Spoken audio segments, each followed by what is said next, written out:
नमस्कार दोस्तों, जीत inspired YouTube channel में आपका दिल से स्वागत है। दोस्तों, हम इस वीडियो में आयुर्वेद के ऐसे 4 नियम जानेंगे जो अगर ये 4 नियम आपने अच्छे तरीके से समझ लिए तो आप हमेशा स्वस्थ रहने लगेंगे।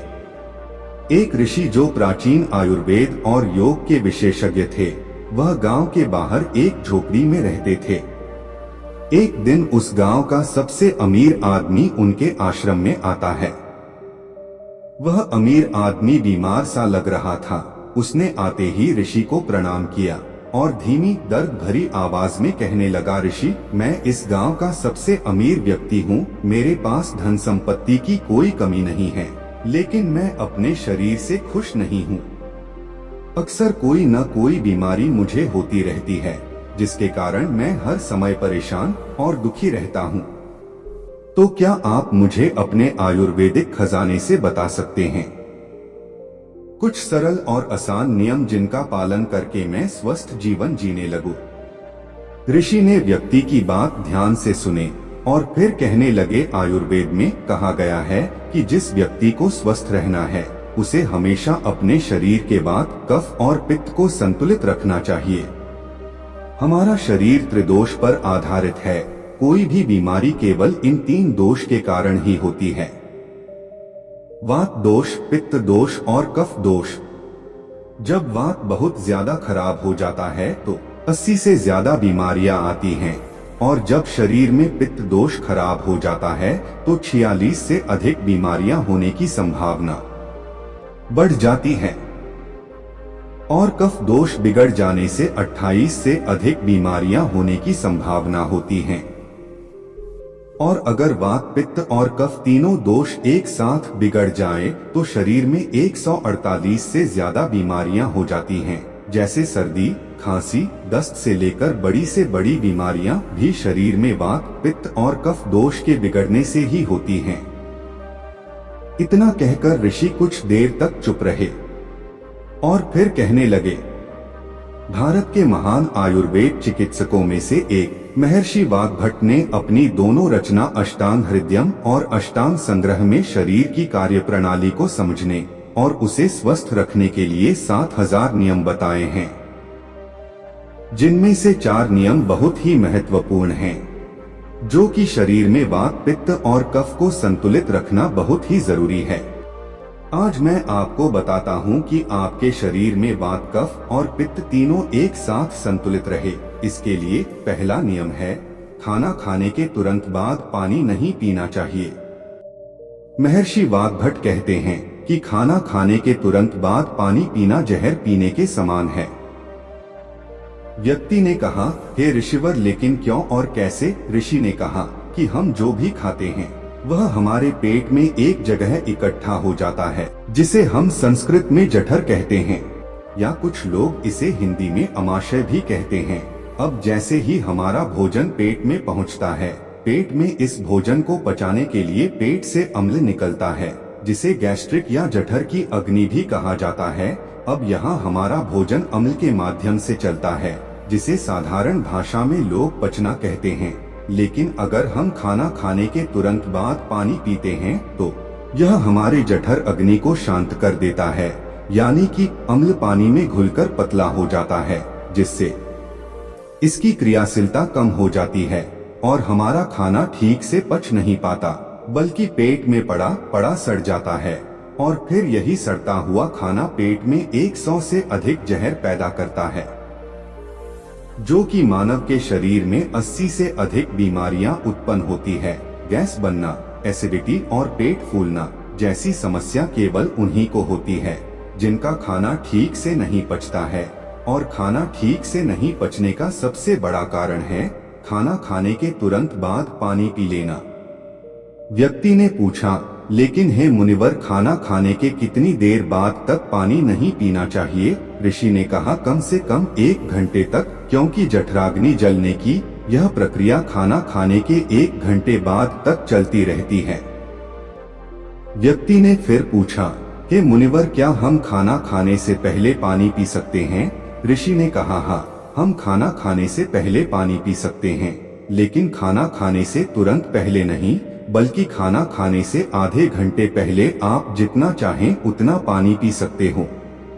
उस व्यक्ति ने ऋषि से दोबारा पूछा, हे मुनिवर, क्या खाना खाने के 1 घंटे बाद तक पानी नहीं पीना चाहिए? लेकिन क्या इसकी जगह कुछ और भी पिया जा सकता है? ऋषि ने कहा, हाँ, भोजन करने के बाद खट्टे फलों का रस, दही, नींबू का रस, मट्ठा, दूध पिया जा सकता है। और खाने के बाद इन खट्टी चीजों को पीने से हमारा खाना पचने में मदद मिलती है।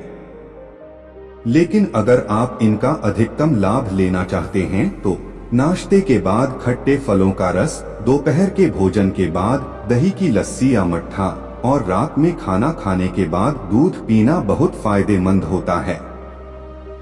जो व्यक्ति पहले नियम का पालन करेगा उसे कभी भी इनसे होने वाली 80 बीमारियों का सामना नहीं करना पड़ेगा।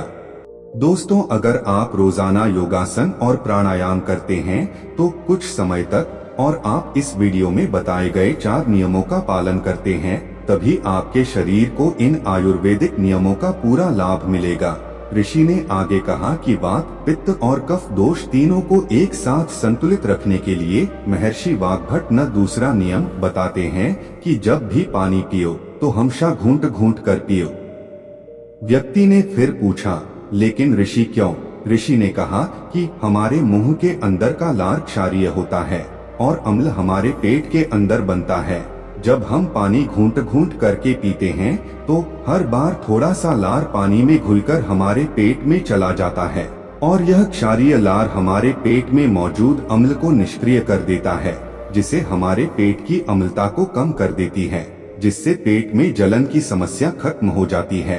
और जिसके पेट में अम्लता नहीं होगी उसके रक्त में भी अम्लता नहीं होगी, और जिसके रक्त में अम्लता नहीं होती उसके शरीर में वात, पित्त और कफ तीनों दोष संतुलित बने रहते हैं। और अगर हो सके तो आप जब भी पानी या कुछ भी पिएं तो एक एक घूंट मुंह में रखकर और थोड़ी देर अपने मुंह में उसे चारों तरफ जीभ से घुमाकर फिर उसके बाद उस पानी को अंदर ले जाना चाहिए। इससे आपके शरीर को बहुत फायदा होता है और आपको कभी भी अम्लता या पेट में जलन की समस्या नहीं होगी। और हम अगर और गहराई में जाएं तो हमें यह अनुभव होगा कि प्रकृति भी हमें आराम से घूंट घूंट करके पानी पीने का संकेत देती है। जैसे आप किसी भी पक्षी को देख लीजिए, वह भी अपनी चोंच से बूंद बूंद करके पानी पीता है। कुत्ता, बंदर, शेर, ये सभी जानवर भी अपनी जीभ से चाटकर पानी पीते हैं। कोई भी एक साथ घुट घुट कर पानी नहीं पीता। केवल कुछ बड़े जानवर ही जैसे गाय, बैल और हाथी ही लगातार एक सांस में पानी पीते हैं, क्योंकि उनके शरीर को पानी की बहुत ज्यादा मात्रा में आवश्यकता होती है और उनके शरीर में पानी की आवश्यकता को चाटने या घूंट घूंट कर पीने से उनके शरीर की पूर्ति नहीं हो सकती है। लेकिन इंसान अपनी पानी पीकर प्यास तो बुझा सकता है, इसलिए पानी को धीरे धीरे पियो और पानी पीने का तरीका बदलो और घूंट घूंट करके पानी पियो। ऋषि ने तीसरा नियम बताते हुए कहा, चाहे कितना भी प्यासा लगी हो लेकिन कभी भी ज्यादा ठंडा पानी नहीं पीना चाहिए।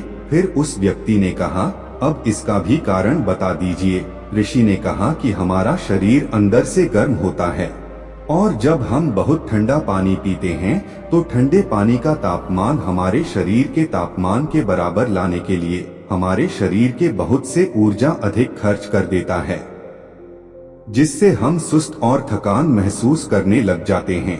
साथ ही अधिक ठंडा पानी पीने से शरीर के अंदर के तापमान में अचानक बदलाव आ जाता है, जिससे हमारे शरीर के पित्त और कफ के संतुलन को बिगाड़ देता है, जिसे हमें सर्दी, खांसी और बुखार जैसी समस्याओं का सामना करना पड़ जाता है।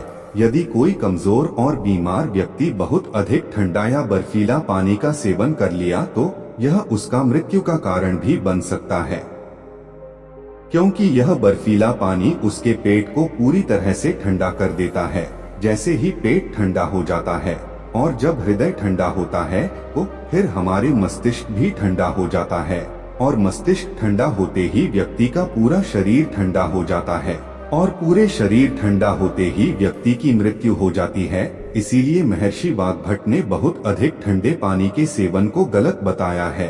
ऋषि ने आगे कहा कि वात, पित्त और कफ को संतुलित रखने के लिए चौथा और आखिरी नियम यह है कि सुबह उठने से सबसे पहले भर पेट पानी पियो। यानी जैसे ही आपकी आंखें खुलें, जितना हो सके उतना पानी पियो। सुबह उठते ही पानी पीने के शरीर के दो सबसे बड़े फायदे हैं। पहला, जब हम सुबह उठकर पेट भर के पानी पीते हैं, जिससे हमारी बड़ी आंत की सफाई होती है और बड़ी आंत पर जोर पड़ती है, जिसे हम जब मल त्याग के लिए जाते हैं तो हमारा पेट तुरंत साफ हो जाता है। और जिस व्यक्ति का पेट तुरंत साफ हो जाता है, उस व्यक्ति को कोई बीमारी हो ही नहीं सकती है और ऐसे व्यक्ति को कब्ज की समस्या भी नहीं होती है। और ये बात हर व्यक्ति जानता है कि कब्ज सभी बीमारियों की जड़ है।